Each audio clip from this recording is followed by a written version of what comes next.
बोलवलेलं आहे. मी कौशलजींना विनंती करतो की जयंतराव आणि डॉक्टर कोल्हटकर आणि प्रवीणजी कानडे आपण व्यासपीठावर परत यावं. आणि मुख्यतः सर्व रसिकांना या कार्यक्रमानंतर गीतकार आणि संगीतकार या भूमिकेतून दोघांचे विचार ऐकण्याची इच्छा आहे. कृपया विराजमान व्हावं.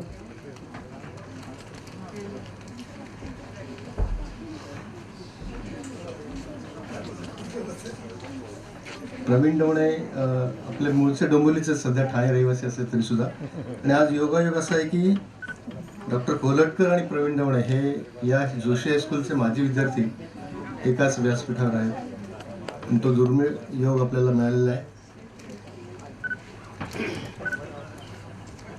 त्यांची ओळख मराठी लेखक, गीतकार, पटकथा लेखक पण आहेत. 2000हून अधिक गीते लिहिलेली आहेत. हे सगळ्यांना खूप माहिती आहे की प्रसिद्ध गायकांनी ती गायलेली आहेत. त्यांना पुरस्कारही मिळालेले आहेत. दिनानाथ प्रतिष्ठानचा शांता शेळके सरस्वती पुरस्कार, सर्वोत्कृष्ट वाङ्मयाचा महाराष्ट्र राज्य पुरस्कार 5 वेळा मिळालेला आहे. ठाणे ग्रंथालयाचा रेल्वे पुरस्कार, प्रतिमा प्रतिष्ठानचा चैत्रबन पुरस्कार. उत्तम वक्ते आहेत. दिलखुला सावर्रे आणि माझ्या लेखनाची आनंद यात्रा त्यांचे कार्यक्रम विशेष गाजलेत. तेव्हा आपण त्यांचेच विचार ऐकूया या गीत रसास्वाद कार्यक्रमाच्या निमित्ताने गीतकार या भूमिकेतून.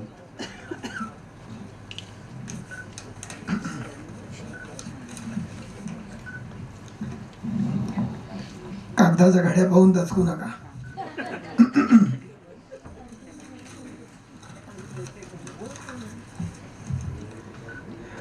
मनपूर्वक नमस्कार. इतक्या वेळ गप्पा बसण्याची सवय नाही म्हणून गळा जरा दटून आलाय. कविता नंतर फुलते, आधी आपण फुलून यावे लागते. कविता नंतर फुलते, आधी आपण फुलून यावे लागते. गाणे नंतर जुळते, आधी आपण गाणे व्हावे लागते. आदरणीय व्यासपीठ, व्यासपीठावरचे माझे सर्व आवडते मित्र, अध्यक्ष डॉक्टर कोल्हटकर, माझे प्रिय संगीतकार मित्र कौशलजी आणि इतर सर्वजण. एक समृद्ध करणारी संध्याकाळ असं वर्णन मी अगदी थोडक्यात करीन. पण पुष्कळदा काय होतं की घरातून निघताना एखादा कार्यक्रम हा अशा प्रकारे होणार आहे याची कल्पना घेऊन आपण येतो. या ठिकाणी त्या कल्पनेपेक्षा सुद्धा एक वेगळा निराळा असा बाज मला दिसला. माहितीचा विलक्षण खजिना आहे आणि त्याच्यातून त्या गीताबद्दल इतके वेगवेगळे पैलू आम्हाला इथे जाणवत आहेत, कळत आहेत. जरी मी इथून बाहेर गेलेलो दिसलो तरी सुद्धा बाहेर सुद्धा एक सलग त्याच वेळेला दिसणारा एक पडदा आहे. तिथे मी बऱ्याच वेळ बघत होतो आणि इथेही बसलो होतो. बोलण्यापूर्वी मी सीमाताई देव यांना श्रद्धांजली अर्पण करतो.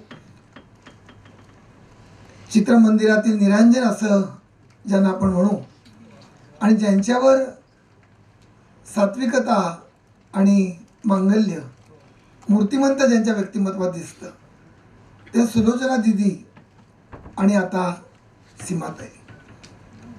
हे सगळं मी श्रद्धांजलीवर बोलतो याला पण एक सूत्र आहे. त्या चेहऱ्यावर जी गाणी चित्रित झाली आणि ती गाणी बालपणी एका छोट्या प्रवीणनी ती पाहिली. आस्वाद घेताना हा आपण आस्वाद घेतो हे सुद्धा अनेकदा माहिती नसतं. आता आपण आस्वाद घ्यायला सुरुवात करूया असं मला वाटतं त्या वयात कधी कळत नसतं. परंतु देव जरी मज कधी भेटला, माग हवे ते माग म्हणाला, अशा तऱ्हेचे शब्द सुलोचना दिदींच्या चेहऱ्यावर जेव्हा प्रगटायचे किंवा हृदयी प्रीत जागते किंवा जगाच्या पाठीवरची गाणी राजा परांजपे, सीमादेव यांच्या चेहऱ्यावर जेव्हा उद्गार चिन्हासारखी प्रगटायची, जयश्री गडकर यांच्या चेहऱ्यावर मानिनीमधली बहिणाबाईची कविता जेव्हा उजळायची, तेव्हा त्या 5वी 6वीच्या वयात जे संस्कार झाले, माझ्या मते ते चित्रपट आणि तो सगळा कालखंड हीच माझ्या पिढीची आस्वादाची कार्यशाळा होती. खरं आहे, आज या ठिकाणी तपशीलवारपणे सांगितलं जातं, आपल्यासारखे बुजुर्ग प्रत्येक व्यवसायातले सर्वोच्च अशा तऱ्हेचे व्यक्तिमत्व या ठिकाणी उपस्थित आहेत. कोणी व्यावसायिक उद्योजक, कोणी कारखानदार, कोणी डॉक्टर, कोणी वकील, कोणी CA, आणि तरीही आपल्या आयुष्यातला एक कोपरा काही उत्कट गीतांनी तुमचा हा असा गर्भरेशमी झाला आहे. आणि त्यामुळे 200वा हा कार्यक्रम, मी म्हणेन नुसता कार्यक्रम नव्हे, उपक्रम, अजित पाटणकर आणि त्यांचे सगळे जे सुरेल मित्र आहेत त्यांच्या मदतीने या ठिकाणी होतोय. मध्ये मी विषयातलं विषयांतर करताना म्हणेन की ज्या तीर्थरूप जोशी हायस्कूलच्या आईला आपण तीर्थरूप म्हणतो ना, त्या अर्थाने या विद्यालयाच्या व्यासपीठावर मी इथे आहे. मी मंतरून गेलोय, थरारून गेलोय. याचं कारण या शाळेने पहिल्यांदा मला उभा भावे दाखवले, ऐकवले, फार मोठी व्यक्तिमत्व दाखवली. त्यांच्यामुळे शब्द आकळले, नुसते कळले नाहीत. या डोंबिवलीत आधी गणेशनगर आणि नंतर आजद्यामध्ये जो मोडका रेडिओ होता, वडिलांना म्हणायचे सगळेजण, दवणे हा रेडिओ तुम्हाला सापडला कुठे? आता माझे वडील हे बहुतेक मनाने पुण्याचे असावेत. ते चटकन म्हणायचे, पानशेच्या पुरात. पानशेच्या पुराचं पाणी त्या रेडिओतून किती बाहेर आलं मला माहिती नाही, पण माडगुळकरांची गाणी मात्र बाहेर आली. ती आस्वादाची कार्यशाळा होती. मला सांगायचे ते की संस्कार करावे लागत नाहीत, ते होत जातात. आईच्या दिसण्यात, असण्यात, तिने साडी घडी करून ठेवण्यात, तिने भाकरी वाढण्यात, समोर कोणी भिक्षेकरी आला, माधुकरी वगैरे आला, पटकन आपल्या जवळची पिठलं भाकरी देण्यात संस्कार होतात मुलांवर. आदरणीय मित्र हो, मला असं वाटतं की गीताची कार्यशाळा म्हणजे आपली ती प्रतिकूल परिस्थिती असते. आज इतकं मिळतंय की त्यामुळे झिरपणं कमी होत आहे, गुळगुळीत झाले सगळं, जाणीवांची टोकं बोथट झालेत. कारणं काही असोत, कदाचित आज निमंत्रित असतील किंवा काही, पण तुमची पुढची पिढी आणि त्यांची पुढची पिढी, त्यांना वेळ नाही मला माहिती आहे, पण आपल्या घरात तरी उत्तम हिंदी गाणी, चांगली मराठी गाणी, काव्य, आशय, त्यातला आनंद, त्यातल्या वाद्यांचा तंतू असा जलतरंगी भाव शहाऱ्यातून उमटणारा खरंच ऐकते का हो?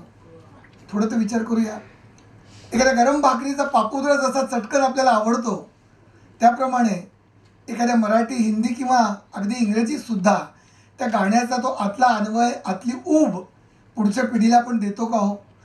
मला असं वाटतं की ही कार्यशाळा आपल्या घरी जर आपण घेऊन गेलो तर त्या कार्यशाळेचं एक पुढचं सुंदर प्रकरण सुरू होतं.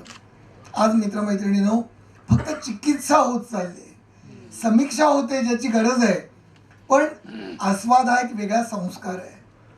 आनंदची काही गीतं या ठिकाणी दाखवली गेली आणि खरंच अजितजी म्हटल्याप्रमाणे मला तर असं वाटत होतं की एका मागोमाग आनंदची गाणीच बघत राहावी.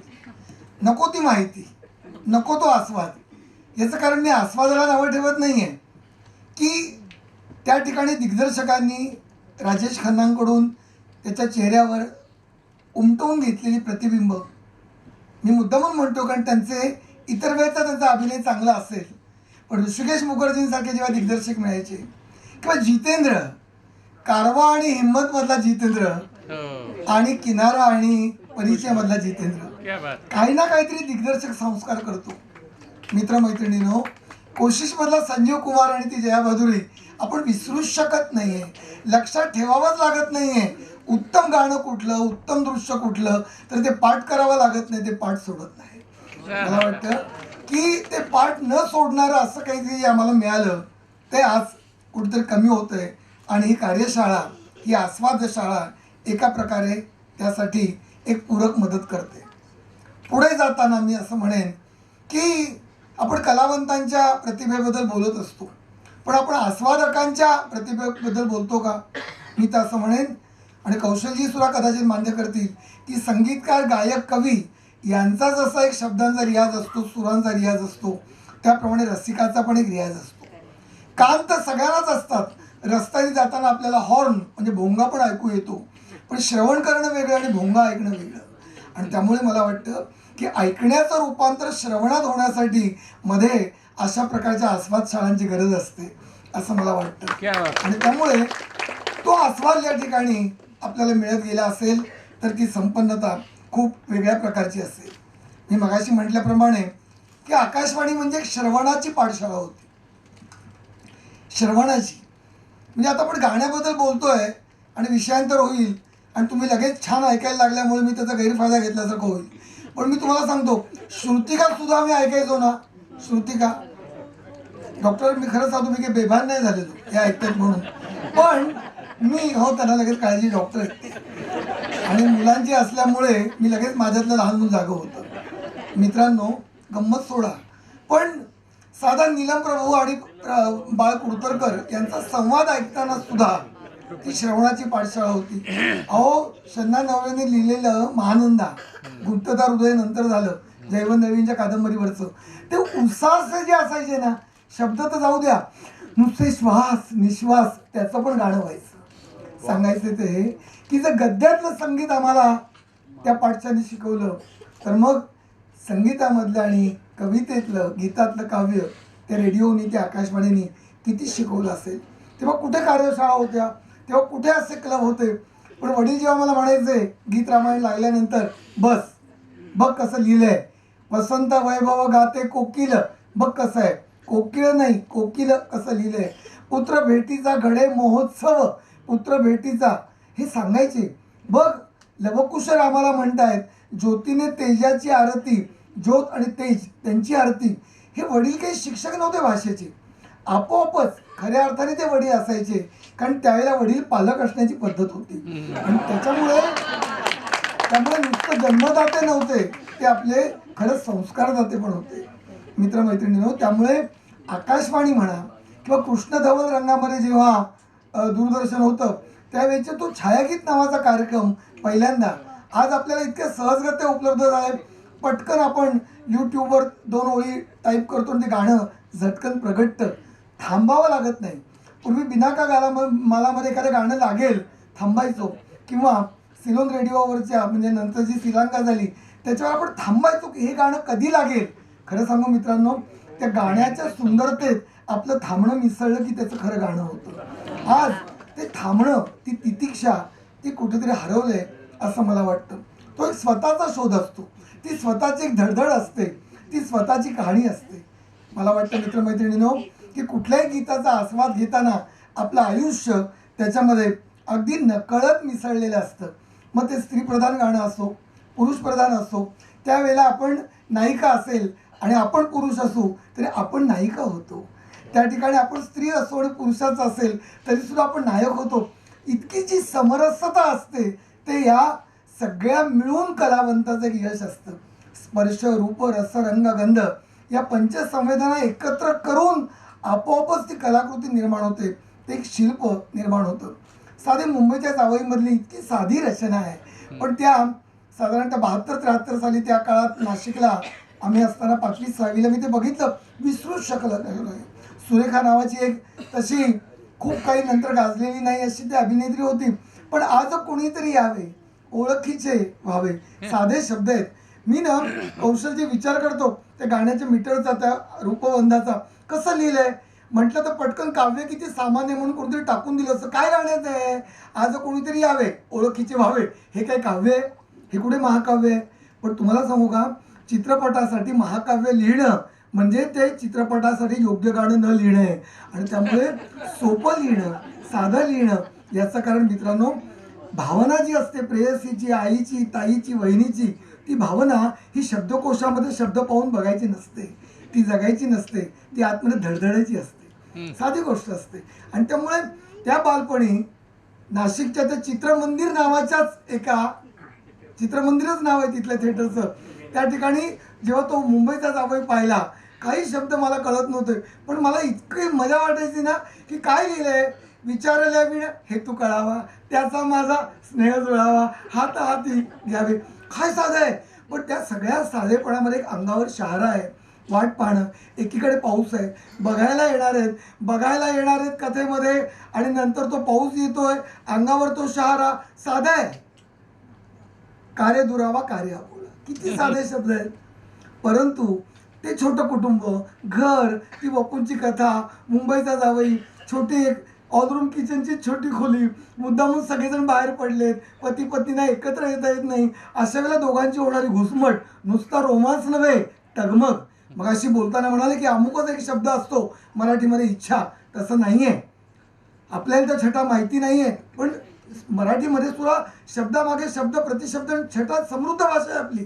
कधी तगमग म्हणतो, कधी खंत म्हणतो, कधी खंत म्हणतो, कधी हुरूर म्हणतो. विचार करा, हे शब्द असे दिसतात माडगुळकरांसारख्या एखाद्या मोठ्या कवीमध्ये. जेव्हा बाबूजींसारख्या परिस्पर्शी संगीतकाराचा जेव्हा त्या शब्दांना स्पर्श होतो, आधीच सुवर्ण आहे आणि सुवर्णकार बाबूजी आहेत, आणि मग तो दागिना घडणार कसा नाही. मित्र, तुमच्या माझ्या पिढीने बालपणी हे सगळं कानांच्या पाठशाळेमध्ये ऐकलं, शिकलं, आणि म्हणून मला वाटतं आज इथपर्यंत आपण सगळेजण आलेले आहोत. आता ते त्याच्यामधलं जे गाणं आहे की कशी करू स्वागता, मला आठवतं की माझं भाग्य आहे की पुण्यामध्ये शिवशाहीर बाबासाहेब पुरंदरे यांच्या समोरच चैत्रबन पुरस्काराच्या वेळेला जो पुन्हा मी पुनर्विचार केला त्या गाण्यांचा, मला लक्षात आलं की एरवी आपण ते गाणं ऐकतो आणि सोडून देतो, पण जेव्हा ते कानाच्या पडद्यातून काळजाच्या पडद्यावर झिरपतं तेव्हा ते वेगळ्या प्रकारे उगवतं ना. काय सांगणार तुम्हाला, साधा आहे, पण त्याच्यामध्ये सांगता हा एकच शब्द किती वेगळ्या प्रकारे लिहितात. म्हणजे आधी त्यांनी लिहिलेलं आहे की कुठले आधी कुठले नंतर, कुठले आधी कुठले नंतर येई ना सांगता. हे सांगता वेगळं, आणि सुरुवातीला कशी करू स्वागता या ध्रुवपदामध्ये जेव्हा सांगता येतं, सांगता म्हणजे समारोप, आणि इथे सांगता म्हणजे सांगणं. विचार करा, शब्दाच्या ज्या छटा आहेत, छटेच्या सुद्धा ज्या अंतरछटा आहेत, त्याचा आनंद घेता येणं, हा आनंद घेता येणं म्हणजे तो आस्वाद आहे. तो वेगवेगळ्या प्रकारचा असतो, आणि म्हणून मला असं वाटतं की केवळ त्याच्यामधली माहिती जाणून घेणं, कोणी लिहिले, काय लिहिले, टेबलावर लिहिले का स्टुलावर लिहिले, का ड्रम उलटा करून लिहिले, कागदाने लिहिले की पेनाने लिहिले की खरड्यावर लिहिले, चष्मा होता का काढला होता बसवर का टपावर, ही माहिती आपल्याला रंजकता म्हणून जरूर असली पाहिजे. परंतु गीत नावाच्या एका सजीव घटनेची, सजीव गोष्टीचा आनंद घेण्यासाठी मला असं वाटतं की त्या गीताची धडधड ऐकता आली पाहिजे, तो आनंद घेता आला पाहिजे, त्यातली कहाणी आपल्या स्वतःला जगता आली पाहिजे, असं मला वाटतं. माझं बोलणं जरासं लांबतं आहे. समारोप करताना मी असं म्हणेन की मी मित्रांनो ना, मला नाही तेवढं गाण्याविषयी बोलता येत, मला त्यातलं शास्त्र काही माहिती नाही आहे, पण माझं भाग्य हे की प्रत्यक्ष सर्वोच्च शिखरं ज्यांनी पाहिली आणि स्वतः जगली आणि निर्माण केली, अशा माणसांच्या सहवासामध्ये माझ्या असं लक्षात येतं की अरे, ही माणसं नुसतं गाणं वाचत नाहीत, ती गाणं गात नाहीत, ती गाणं जगतात. सुमन कल्याणपुरांनी एक माझं गाणं गायलं होतं, त्याच्यामध्ये शब्दांचा मोर भिजे श्रावणात झुरताना, श्रावणात झुरताना, शब्दांचा मोर भिजे श्रावणात झुरताना, येशील तू सांगीन मी श्वासांना. आता गाणं सुमनताई गात आहेत. एक तर सुमनताईंनी गाणी तेव्हा मराठी गाणी कमी केली होती सगळ्यानुसार, मला ती संधी मिळाली. आस्वादाच्या कार्यशाळेत किंवा या आस्वाद शाळेत मी का बोलतोय, माझं गाणं आहे मी वगैरे, हे मला त्याच्यात गुंफायचं नाही आहे. मला जे सांगायचं आहे की सुमनताईंनी मला बोलावून घेतलं, शांतनील यांचं संगीत होतं कौशलजी, आणि त्यांनी मला बोलावून घेतलं. मला एक तर पहिल्यांदा आनंद झाला की सुमनताई गात आहेत, कारण दीदी गायल्या होत्या, आशाताई गायल्या होत्या, ही सगळी मंडळी गायली होती, पण सुमन कल्याणपूर गातील असं वाटलं नव्हतं, पण बंदच केलं होतं त्यांनी. सांगायचं पुढे, मला जे पुढे सांगायचे त्यासाठी मधला भाग आहे, विषयांतर नाही आहे. कंसातलं वाक्य संपलं, पुढे जातो. त्यांनी बोलावून घेतलं, आणि एरवी त्या कधी कवीला असं बोलावून घेत असेल की नाही माहिती नाही, पण खरं सांगू भाग्यसुद्धा वाट पाहत असतं सुमनताईंच्या रूपाने. मी गेलो ना त्यांच्याकडे, छान घर सगळं सजावलेलं, त्याचं मी ललित लेखक म्हणून वर्णन इतकं करीन की तुम्ही म्हणाल की दवडणच का नाही, दीड तास बोलायला लावलं. होऊ शकतं असं, होऊ शकतं. आता असं होत असेल तर मी थांबतो. मित्र, सांगायचे पुढे, मला तर काय म्हणाल्या, आई त्यांनी पहिली भेट माझी, नमस्कार केला, त्या अशा दिसायला देखण्या आजही छान आहेत, रुबाबात आहेत, आणि अक्षरशः राजकन्याच दिसायचे, आणि आता तर राजमाताच दिसतात. आहा, एकदमच सुंदर असं वेगळी, केस त्यांचे पांढरे नाही आहेत, रुपेरी आहेत, अशा तऱ्हेच्या सुंदर. मला म्हणाल की तुम्ही लिहिलं आहे त्या प्रेयसीची एक विरह लिहिलं आहे, आस्वाद कसा येतो बघा, ते मला सांगायचं आहे. मूळ मुद्दा जो आजचा आपला आहे की तुम्ही लिहिले की शब्दांचा मोर भिजे श्रावणात झुरताना, छान लिहिले तुम्ही. म्हटलं वा, बरं वाटलं. आता म्हटलं काय करताय, कारण असे दिग्गज गायक किंवा असे कौशलजींसारखे संगीतकार जेव्हा चर्चेला बोलवतात तेव्हा भीती वाटते. पेनमध्ये जरा दुप्पट शाई भरून जातो आम्ही, कारण काही वेळेला बदल सुद्धा चांगल्यासाठी असतात. तो बदला नसतो, बदल असतो. पण त्याच्यातून काहीतरी होतं. गंमत म्हणजे मला म्हणा की पुढच्या वेळी तुम्ही लिहिले येशील तू सांगेन मी श्वासांना. ही ओळ पण मला आवडली. म्हटलं आता काय. त्यांनी माझ्याकडे पाहिलं आणि त्या बघण्यात कळतं वय 80 असो का 70 का काही, त्या 80 वयामध्ये सुद्धा एक 22शीची वाट पाहणारी प्रेयसी मला दिसली. हो, का दिसली? माझ्याकडे कुठल्या दृष्टीने नव्हे, गीताकडे पाहताना ती प्रेयसी त्या झाल्या.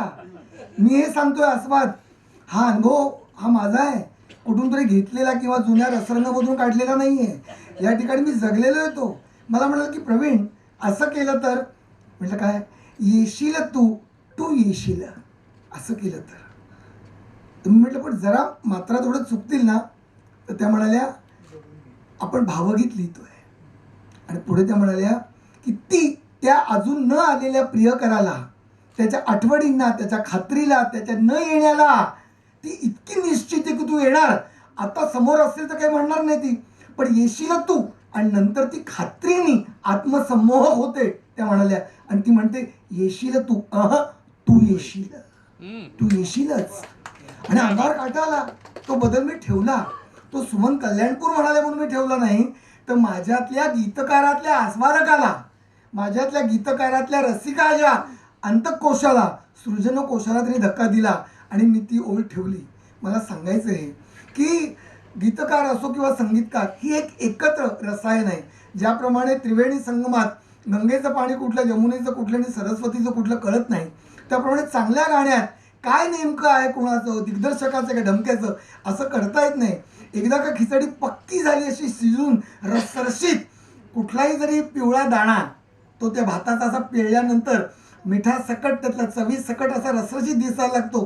तिथे जर तुम्ही ही डाळ इथून आणली की तिथून आणली, ते तांदूळ कोलम होते का वाड्याचे होते, ही माहिती तुम्ही कदाचित 4 तास ऐकाल, पण खिचडी केव्हा खाल. आणि आता तर ती वेळ आहे. मला वाटतं की आस्वाद म्हणजे तो असतो की जो आस्वाद तुम्हाला आतून वा म्हणतो किंवा वा म्हणायचं पण विसरायला लावतो, तो असतो. आणि त्यामुळे मला वाटतं की तो आनंद ही संपूर्ण कार्यशाळा घेते. जसं ती पुन्हा पुन्हा मी ते गाणं ऐकतो. 11:30-12 वाजता रात्री असा पाऊस पडलेला असो नसो, खिडक्या बंद करायचे, पाऊस मागे वाचत असतो आणि मग ते गाणं काय अप्रतिम लिहिलंय पंडित भरत व्यासांनी.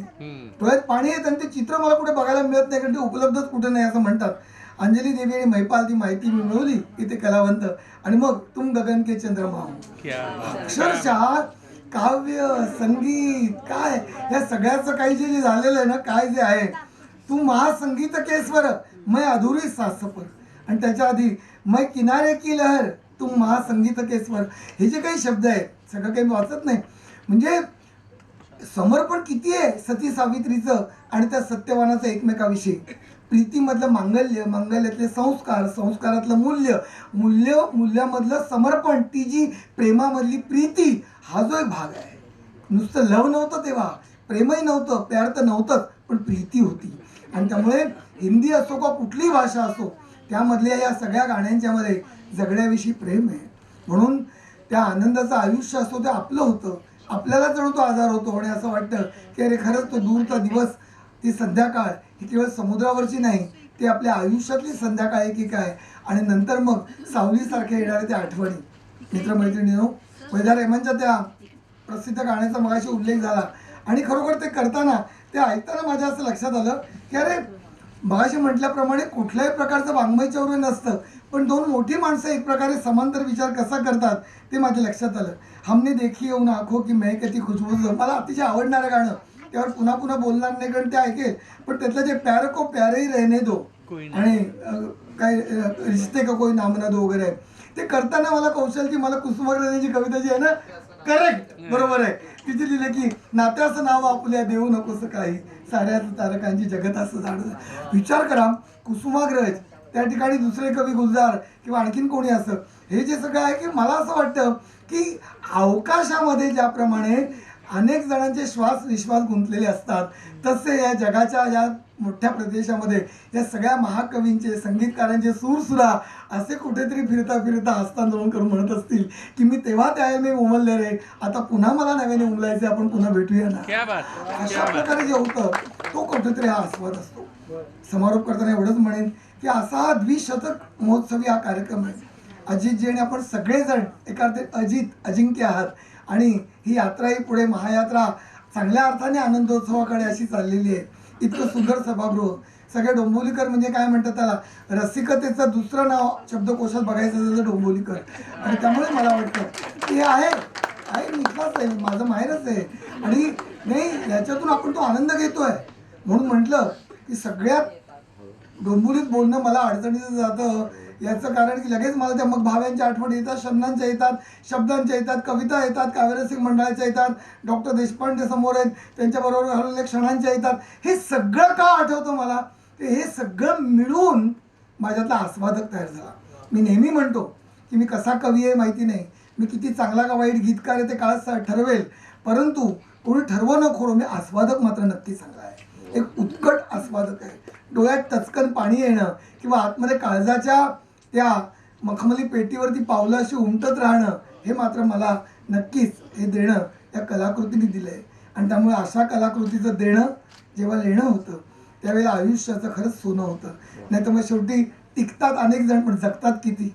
आणि आनंद घ्यायला शिकवते ती कलाकृती असते, नुसतंच विच्छेदन नाही, ते जोडायला ती शिकवते, ती पुन्हा फुलायला शिकवते. आणि त्यामुळे एवढंच म्हणतो मी की असे जोडण्यासाठी, गाणं गाण्यासाठी, जगण्यासाठी जगण्याचं गाणे असावे. असं एका गाण्यात रंगत संगतमधल्या ती ओळ माझ्याकडे आली होती, तेव्हा मला वाटतं की ते जगण्याचं गाणं आणि गाण्याचं जगणं एकत्र असं गुंफण्यासाठी आजची संध्याकाळ.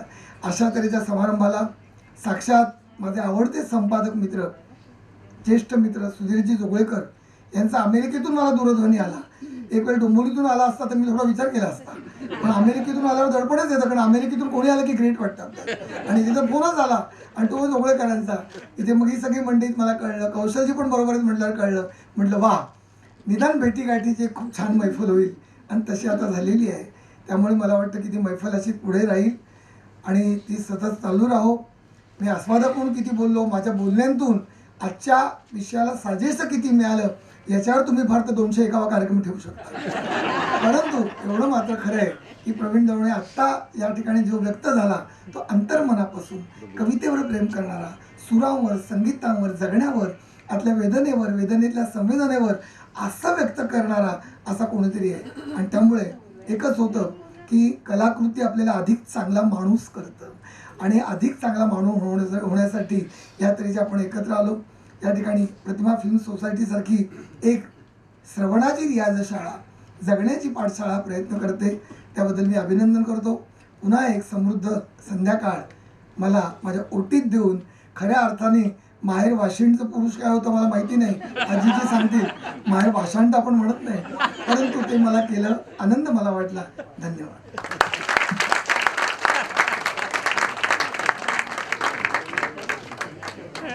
प्रवीणजी मनापासून धन्यवाद.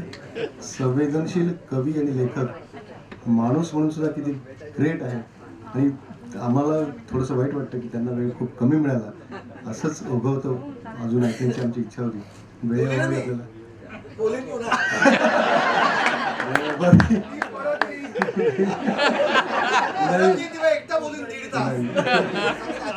नाही, आमच्या नक्कीच आगामी कार्यक्रमांमध्ये मी अनाऊन्स करणारच आहे.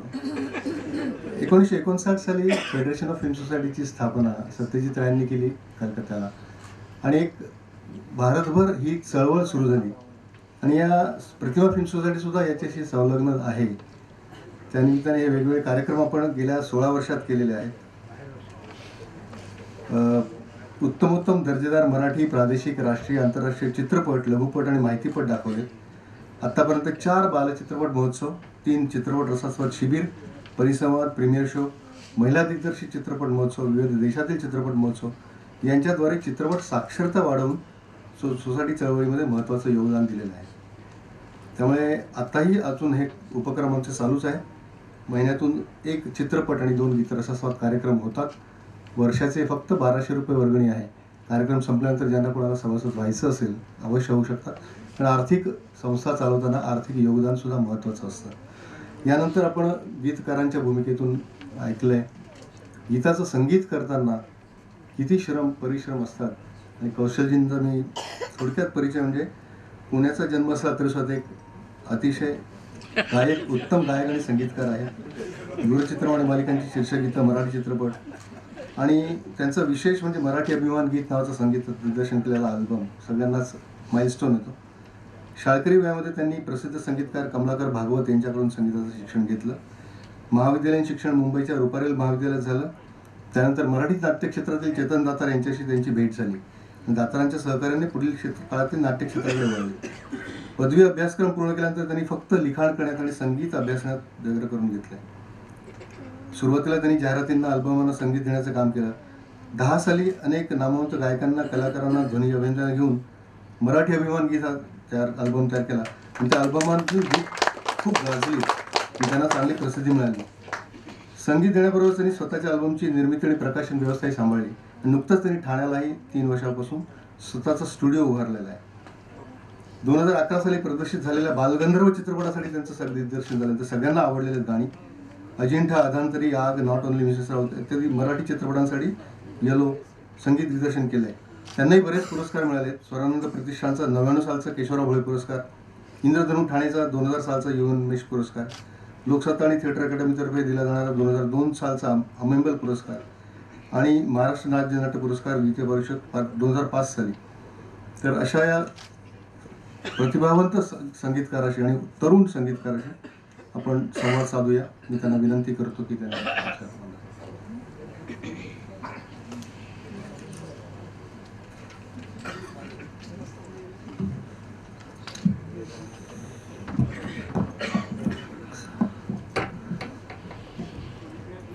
नमस्कार रसिक श्रोते हो. रसिक श्रोते हो हे शब्द आत्ता वापरताना मला अतिशय आनंद होतोय. कारण प्रतिभावंत या शब्दाचं जसं डिव्हॅल्युएशन झालेलं आहे तसंच रसिक या शब्दाचं डिव्हॅल्युएशन झालेलं आहे. कोणालाही रसिक हल्ली म्हटलं जातं, पण श्रोत्याचा रसिक होणं ही काही फार साधी बाब आहे असं मला वाटत नाही. कारागिरापासून कलाकार होण्याचा प्रवास जितका खडतर आहे तितकाच खडतर प्रवास हा श्रोत्यापासून रसिक होण्यापर्यंतचा आहे. कारण मध चाखायचा तर डंख सोसावा लागतो. आणि हा जो रसिकापर्यंतचा प्रवास आहे तो कसा होत असतो तर अशा या रसास्वाद कार्यक्रमांमुळे, कार्यशाळांमुळे असा तो होत असतो. आणि म्हणून 2000 लोक बसलेले आहेत, 10,000 लोक बसलेले आहेत, तिथे आपल्याला श्रोते सापडतात, पण रसिक हे आपल्याला अशा छोट्या मैफिलींमध्येच सापडतात.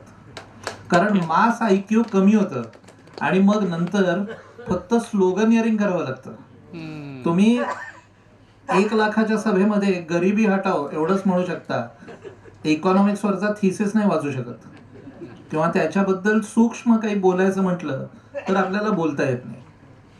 आणि म्हणून मला या प्रतिमाचं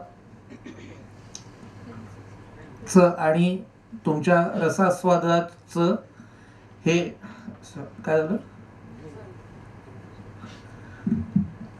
प्रतिमा फिल्म सोसायटी आणि रसास्वादची जी तुमची ऍक्टिव्हिटी आहे याच्याबद्दल मला अतिशय मनापासून त्याचा आनंद झालेला आहे. कारण संगीतकार दुसरं काय शोधत असतो तर चांगला रसिक शोधत असतो.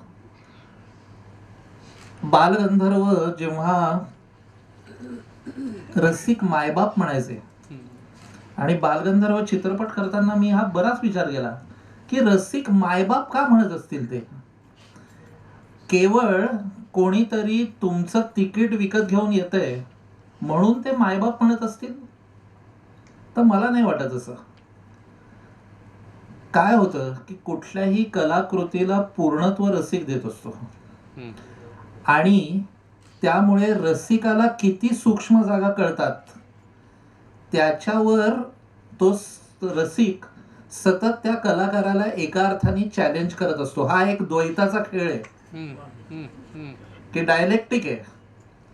आणि मग रसिक चांगला असेल आणि एखाद्या सूक्ष्म जागी त्याची दाद आली आणि ती दाद ही काही अगदी मान हलवून टाळ्या वाजवून अशीच दिली पाहिजे असंही नाही, डोळ्यात कळतं. आणि म्हणूनच त्या 20,000 लोकांपेक्षा या 40, 50, 100 लोकांची महती जास्त वाटते मला. आणि ती डोळ्यात कळली की कलाकाराला कळतं की आता I have to up my game, हे चांगलं कळतंय आणि मग याच्या वरचं काही मी सांगू शकतो का. आणि म्हणून आपल्या अभिजात संगीतामध्ये सुद्धा त्याच गायकाचा तोच राग ऐकायला परत परत तेच श्रोते येतात. त्याचं कारणच हे आहे, मी तेच गाणं गायलो आणि श्रोता बदलला, वातावरण बदललं, माझ्या घशातल्या कफची परिस्थिती बदलली तर गाणं वेगळं होतं.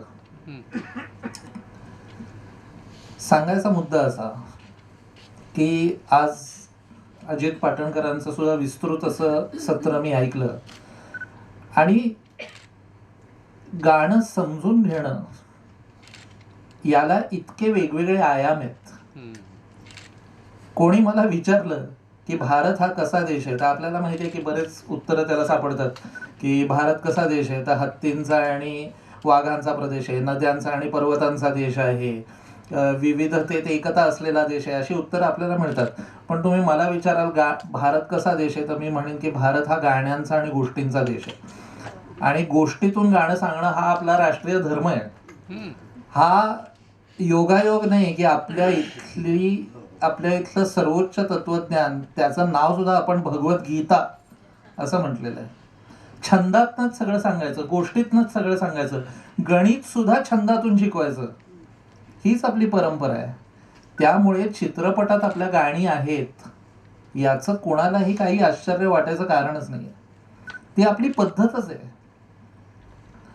म्हणजे ऋषिकेश मुखर्जींना गोष्ट सांगताना गाण्यांचा अडसर होतो हे मी जरा थबकलोच, कारण ते स्वतः संगीतकार होते, म्हणजे सतार वाजवायचे, उत्तम एडिटर होते आणि कथा पण उत्तम सांगायचे. त्यामुळे हा सगळा मिलाप त्यांच्यात दिसतो. किंवा गुलजारजींनी सुद्धा अनेक वेळा असं सांगितलेलं आहे की गाण्याशिवाय गोष्ट सांगण्याचा मी विचार नाही करू शकत. आणि प्रत्येक भारतीय मनाला, म्हणजे कितीही नवीन कथाकार असेल, त्याला समजा सांगितलं की चित्रपट कर, तरी तो कितीही पाश्चात्य आणि हॉलिवूडचा त्याच्यावर प्रभाव असेल तरी तो म्हणेल की गाणं पाहिजे मला इथे, कारण गाण्यातून शेवटी मला काहीतरी गोष्ट सांगायची आहे. आणि हे का आहे तर मी असं नेहमी म्हणतो की music is truth in high definition, की शब्दांमधनं किंवा फक्त शब्दांमधनं नको म्हणायला, पण एरवी सुद्धा सहज तुम्हाला शब्दांच्या आजूबाजूचा परिसर आहे जो दवणे सर वगैरे काव्यात म्हणतात. आता काव्यच बघा तुम्ही, कविता किंवा गीत हा सांगण्यापेक्षा सुचवण्याचा प्रकार मला जास्त वाटतो. कारण सांगायचंच असेल तर तुम्ही ललित लेख लिहाल किंवा निबंध लिहाल. कविता का लिहिता, गीत का लिहिता, कारण त्याचा आजूबाजूचा परिसर तुम्ही रसिकांना या संदिग्धतेमध्ये सामील करून घेण्यासाठी ठेवता की काय असेल. म्हणून एकच गाणं वेगवेगळ्या लोकांना वेगवेगळं भासतं. म्हणूनच आता जसं प्रवीणजी म्हणाले किंवा तुम्हीच म्हणालात का की ते जरी त्या एका प्रसंगासाठी लिहिलं असेल, एका अर्थाने प्रासंगिक असेल, तरीही ते आयुष्याचं गाणं होतं आपण म्हणालात. तर याचं कारणच ते आहे, कारण त्याच्या इंटरप्रिटेशन्सच्या जागा किंवा त्याचे अन्वयार्थ इतके वेगवेगळ्या तऱ्हेने आपण लावू शकतो की आपल्याला त्याच्यात प्रत्येकाला आपलं असं गाणं त्याच्यात दिसतं, कितीही प्रासंगिक असलं तरी. आता प्रासंगिकतेचे काय हे आहेत त्याच्यात साधारण आडाखे, तर ठीक आहे की बाबा अँथनी गोन्साल्विस हा माय नेम इज अँथनी गोन्साल्विस असं म्हणेल. अँथनी गोन्साल्विस कभी खुद पे कभी हालात पे रोना आया असं म्हणायला लागलं तर तुम्हालाच कुठेतरी ते गुलजारांना च्या श्वासात काच अडकते तसं तुम्हालाही होईल. तर प्रत्येक तो प्रासंगिकपणा आहे, पण तरीही आपण त्या माय नेम इज अँथनी गोन्साल्विस शी सुद्धा रिलेट करतो आणि आपण कभी खुद पे कभी हालत पे याच्याशी सुद्धा रिलेट करतो. त्याचं कारण असं आहे की बराचसा कसं आहे की आपल्याला जितक्या गोष्टी कळत असतात, किंवा दवणे सर आत्ता त्यांनी फार सुंदर शब्द वापरला, आकळत असतात,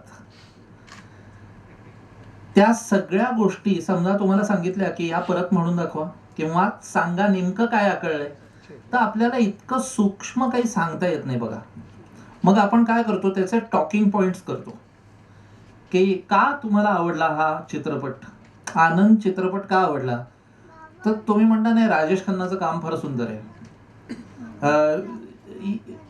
ऋषिकेश मुखर्जींचं दिग्दर्शन फार सुंदर आहे. आता याच्या पलीकडे जाऊन आस्वादक व्हायचं म्हणजे तो आपला कम्युनिकेशनचा बँड वाढवत नेणं आणि नेमकं आपल्याला जे आकळलेलं आहे ते आर्टिक्युलेटही करता येणं, यालाच आस्वादन आपण म्हणतो ना. तर ते काय आहे नेमकं, आणि हे शोधणं, हे मला शेरलॉक होम्स एखाद्या गुन्ह्याचं सगळे सूत्र शोधतो ना, मला तसं वाटतं. एखादी कविता ही म्हणजे एक मिस्ट्री आहे आणि ती सोडवण्याचा माझा मार्ग हे त्याला चाल करणं आहे. त्यामुळे जेव्हा बालगंधर्व म्हणतात की रसिक मायबाप आहे, तेव्हा रसिक असतील समोरचे श्रोते तर ते सतत हर क्षणी त्या कलाकाराला एका अर्थाने चॅलेंज करत राहतात की हे कळलेलं आहे, आता पुढचं. आणि त्यामुळे कलाकाराची एक त्याची जी प्रगती होत जाते त्याच्यात कलाकार म्हणून, त्यासाठी रसिक मायबाप म्हटलेलं आहे. नाही तर पैसे देणारे खूप लोक असतात, त्या प्रत्येकाला मायबापाचा दर्जा का द्यायचा. आणि म्हणून ती मला वाटतं वसंतराव देशपांडेंची आणि पु ल देशपांडेंची फार प्रसिद्ध कथा आहे की नागपूरला कार्यक्रमाला गेले होते आणि खूप श्रीमंत अशा एका श्रोत्यांकडे तो कार्यक्रम होता आणि नंतर त्यांना मागणं कुठनं तरी वाय ऐकवली. तर जो टांगेवाला त्यांना सोडायला आला होता तो तिथे मागे बसून ते गाणं ऐकत होता आणि वसंतरावांनी आणि पुलंनी त्यांना पुढे बोलवून घेतलं आणि त्यांना सांगितलं की इथे बसा तुम्ही समोर. हा रसिकाचा मान आहे. आणि त्यामुळे एखाद्या सारखं आपण, शांताबाई एका मुलाखतीत म्हणाल्या होत्या की प्रतिभावंत शब्द आपण फार वरवर वापरतो, इतकी काही प्रतिभा वर आलेली नसते. नैसर्गिक क्षमता असते ज्याला आपण ऍप्टिट्यूड म्हणतो मराठीत. त्या नैसर्गिक क्षमतेला तुम्हाला कारागिरीची जोड द्यावी लागते. आणि मग तर बहुतेक आमच्यासारखे लोक तसे आहेत, कारण प्रतिभा हा फार जपून वापरण्याचा शब्द आहे. मोत्सार्ट प्रतिभावंत आहे, शेक्सपियर प्रतिभावंत आहे, लता मंगेशकर प्रतिभावंत आहे, फार जपून वापरण्याचा तो शब्द आहे. कारण केशवसुतांना सुद्धा ते तिकडे दिसते पलीकडे, आणि कधी कधी नुसता आपल्याला तो प्रतिभेचा पदर असा हलतो आणि त्याची थोडीशी हवा आपल्याला, झुळूक आपल्याला मिळते आणि त्याच्यावर आयुष्य बनलेली आहेत लोकांची. ही समजून घेणं, आणि हे इतकं सगळं सोपं नाहीये. मुळात आपण साधं आणि सोपं हे शब्द एकत्र वापरतो, पण जे साधं असतं, आज कोणीतरी यावे ओळखीचे व्हावे, इतकं जे साधं आहे ते सोपं अभावानेच सोपं आहे ते. कारण सुनो कहो कहा सुना कुछ हुआ क्या अभी तो नाही. मला हे महान काव्य वाटतं, कारण याच्यात संदिग्धतेच्या जागा त्यांनी इतक्या पेरून ठेवलेल्या आहेत की तुम्ही त्याच्यात सामील होता. हा, आणि मग तुम्हाला ते एक अख्खं विश्व जसा आनंद बक्षी विणत जात आहेत तसं तुम्ही पण तुमच्या अवतीभोवती विणत जाता. बर, याच्यात गीताचा रसास्वाद आज फार सुंदर अजित पाटणकरांनी सगळं उलगडून दाखवलं की काय काय असतं, काय काय त्याच्यात. मी थोडंसं संगीताबद्दल बोलतो आणि थांबतो, कारण मला माहितीये की तुम्ही खूप वेळ बसलेले आहात. खूप याच्याबद्दल असं बोलणं झालं की प्रेरणा घेतली जाते, इन्स्पिरेशन घेतलं जातं, कुठली तरी उचललं जातं. याच्यावर मार्क ट्वेनचं एक फार सुंदर वाक्य आहे. तो असं म्हणाला होता की only Adam when he said a good thing knew that nobody had said it before him. नाही तर बाकी सगळ्यांना आपण जे जे चाललेलं आहे तेच करतोय. Steal from one place it's plagiarism, steal from 100 it's a thesis. त्यामुळे आपण काय आहे, मी इकॉनॉमिक्सचा विद्यार्थी होतो, त्यामुळे संगीताचं आणि माझं चांगलं जुळलं ते या कारणासाठीच, कारण अख्खं इकॉनॉमिक्स हे अनलिमिटेड वॉन्ट्स आणि लिमिटेड रिसोर्सेस. तसं असंख्य गाणी करायची आहेत, असंख्य चाली करायच्या आहेत आणि सूर फक्त 12 आहेत. आता काय आहेत हे सूर आपण बघूया. तर पहिली गोष्ट म्हणजे रसिकांचं आणि श्रोत्यांचं आणि कलाकाराचं हे नातं काय आहे ते समजून घेतलं पाहिजे. ते नातं अत्यंत जिव्हाळ्याचं आहे आणि जिव्हाळ्यापेक्षा सुद्धा अत्यंत विश्वासाचं आहे. आता तुम्ही आनंदमध्येच बघितलं की एकदा तुम्ही तो पियानो ठेवलेला आहे, अर्ध्या गाण्यात आनंद पियानो वाजवणं सोडून देतो, पण तुम्ही कधी असं विचारता का अरे याने पियानो वाजवून सोडत तरी कसा वाजतोय? कारण तुम्ही काय म्हणता की कळतंय आम्हाला, आता तुम्ही एकदा वाजवून दाखवलं ते आता कळतंय की हा वाजतोय पियानो. हे अत्यंत विश्वासाचं नातं आहे बघा, ज्याला टेम्पररी सस्पेन्शन ऑफ डिसबिलीफ. तुम्ही सगळे चित्रपट आस्वादक आहात त्यामुळे तुम्हाला आता हे माहिती असलं पाहिजे. सस्पेन्शन ऑफ डिसबिलीफ की नाही, सस्पेन्शन ऑफ डिसबिलीफ म्हणजे डिसबिलीफ म्हणजे अविश्वास ठेवायचा नाही, तर तात्पुरता अविश्वासाला निलंबन द्यायचं. की आज तुम्ही म्हणताय ते आम्हाला माहितीये की हा राजेश खन्ना आहे, पण तुम्ही म्हणताय ना हा आनंद आहे, तर आनंद आहे, आनंद आहे. आता काय आहे बघा की हे विश्वासाचं नातं असल्यामुळे गाण्यातलं आपण उदाहरण घेऊ की मी समजा म्हटलं, आता वेस्टर्न म्युझिकमध्ये काय आहे की C sharp, C, D, E असे सूर आहेत. आता हे ॲब्सोल्यूट आहेत, म्हणजे सी शार्प म्हणजे काळी एक. हा काळी एक जसा इथे डोंबिवलीत वाजेल तसाच तो व्हेनिसमध्ये पण वाजू शकतो आणि तोच असणार, तोच वाजणार काळी एक कुठेही. पण मी म्हटलं सा, तर माझा सा वेगळा आणि शेजारच्या माणसाचा सा वेगळा. कारण सा सा रे ग म प ध नि सा असं मला वाटतं, पण एखादी स्त्री असेल तर तिला वाटेल की नाही हे फार उंच होत आहे आणि त्यामुळे ती म्हणेल सा सा रे ग म प ध नि सा. पण मी जेव्हा म्हणतो सा रे ग म प ध नि सा, तुम्ही म्हणता बरं हा सा, आणि जेव्हा ती गाते तुम्ही म्हणता बरं तो सा. इतकं विश्वासाचं हे नातं आहे आणि ॲब्सल्यूट काही नाही आपल्या संगीतामध्ये, सगळं रिलेटिव्ह आहे. त्यामुळे मी समजा म्हटलं की म्हणजे याच्यात फरक काय आहे की सी शार्प म्हणजे पत्ता सांगण्यासारखं आहे, कुठे राहता तुम्ही, मी 203 कौस्तुभ अपार्टमेंटमध्ये राहतो. आणि सा हे म्हणजे घर असं सांगण्यासारखं आहे, कुठे चालला, घरी चाललो. म्हणजे मी म्हटलं मी घरी चाललो आणि तुम्ही म्हणालात मी घरी चाललो, वाक्य एकच आहे पण ठिकाणं दोन वेगवेगळी आहेत, हो ना. तर आता बघा आता समजा आपण सा हे घर आहे असं मानलं तर काय होतं की सा घर आहे सगळ्यांना मान्य झाले. का? घराचं वैशिष्ट्य काय आहे तर आपल्याला सेटल्ड वाटतं तिकडे, आपण आरामात असतो आपल्याला. त्यामुळे सा. आता हेच मी नी रे ग म द नी द प द र द द त त वाटतं का सेटल्ड? त र. आता वाटतं. सावर आलो. आता सा हे घर आहे. आता आपण धरूया सा सा रे. मग सा हे घर असेल तर रे म्हणजे उंबरा ओलांडला. सा रे ग म्हणजे नाक्यापर्यंत गेलो.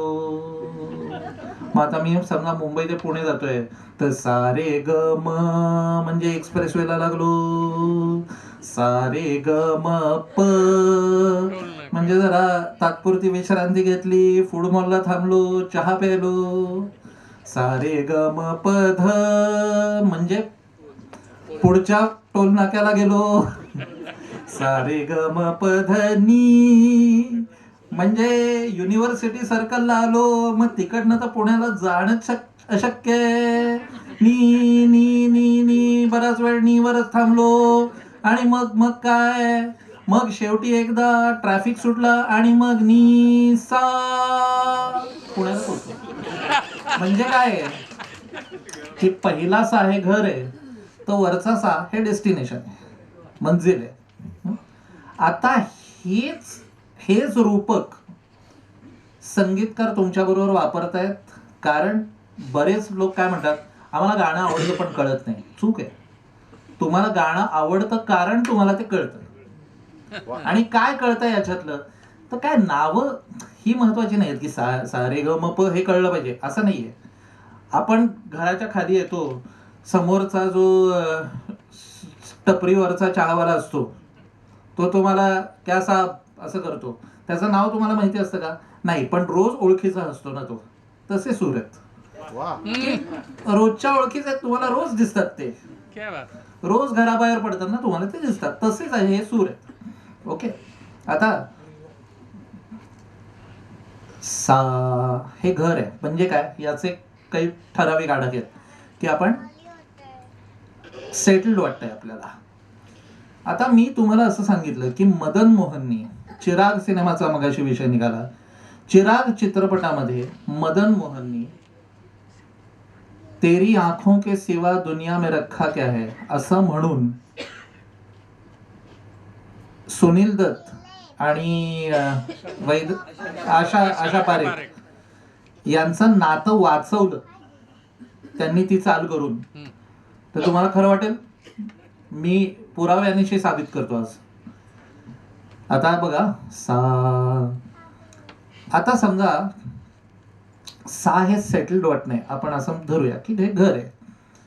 समजा मी म्हटलं की प्रश्न विचारला तर सेटल्ड वाटतं का अनसेटल्ड वाटतं?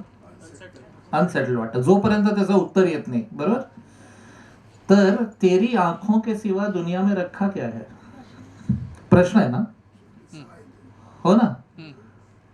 का? तर सगळे प्रश्न सारखे नसतात ना, कारण काही प्रश्न त्याची उत्तरं अपेक्षित असतात.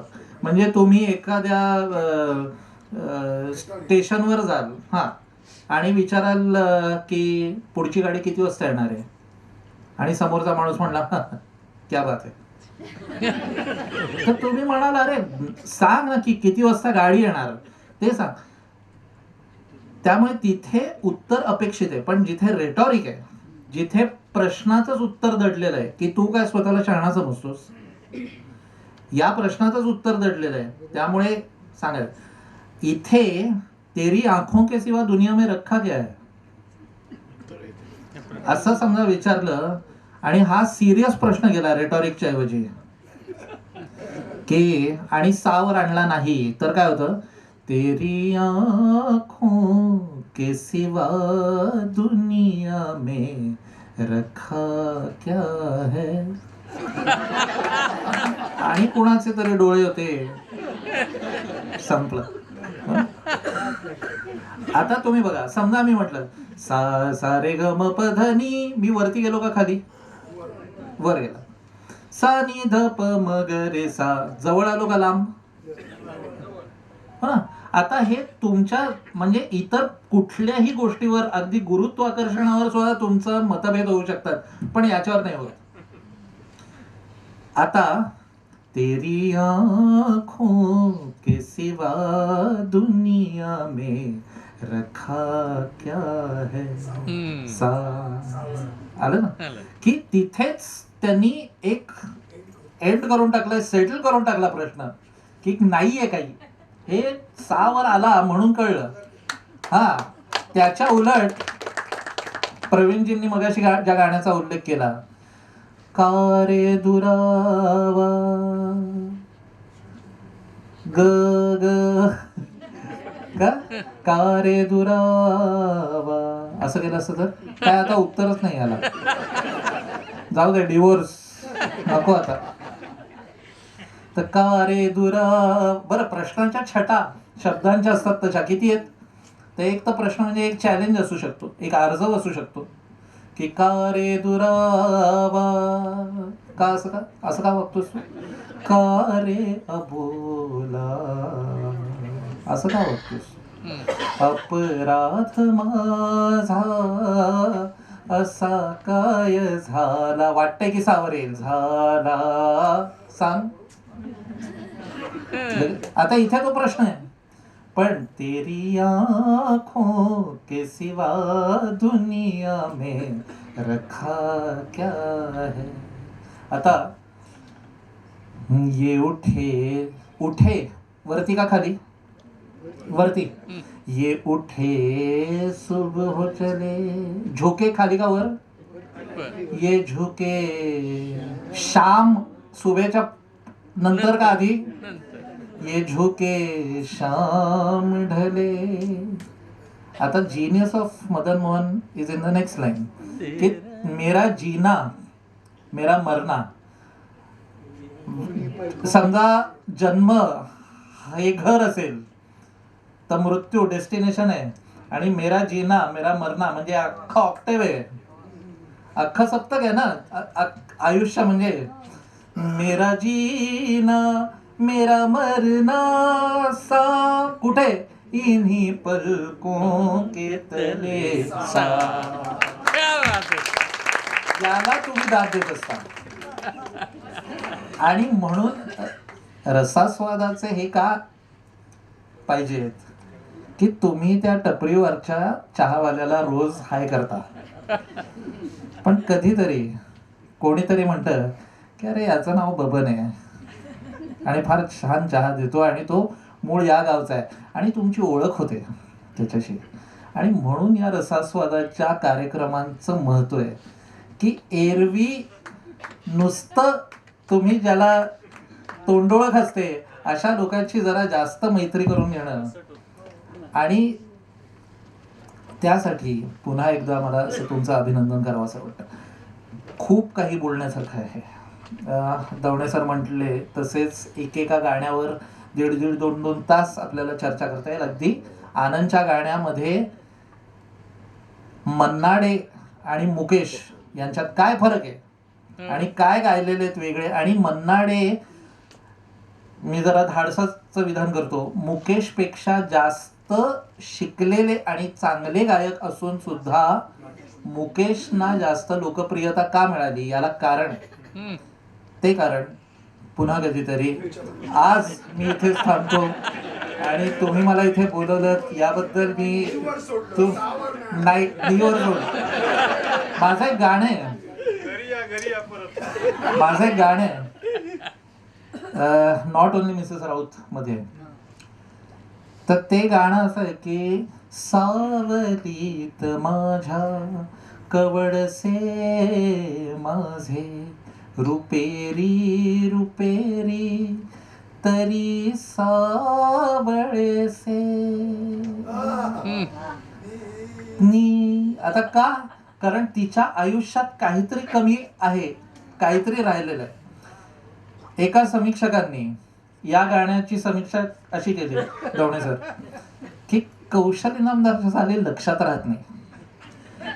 काही दिवसांनी ते भेटले मला, तर मी त्यांना विचारलं की ही समीक्षा तुम्ही माझ्या चालीची गेली आहेत का स्वतःच्या स्मरणशक्तीची गेली?